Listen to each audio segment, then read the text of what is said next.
ho jako akawuwo.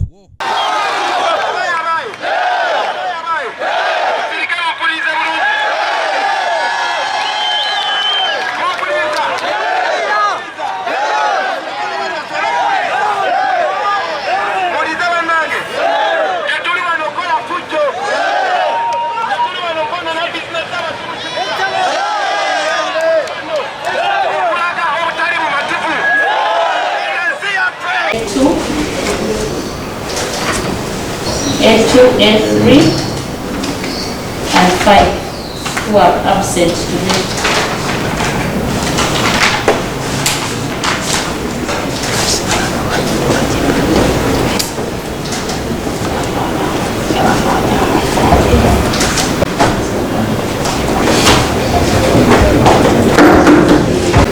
Of November 2020.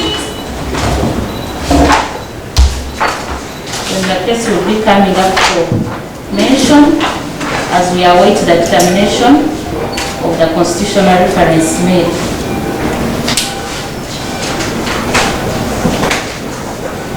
November at 9 a.m. Kooti twatekayo okusaba nga tusaba kooti esooke eyimirize emisango egivunaanibwa wano nga tugamba nti omusango gwe babavunaana enetteeka lye babavunaaniramu likontana n'akawayiro 29 aka ssemateeka akawa abantu bonna eddembe okwetaaya n'okweyagalira mu ndowooza zaabwe.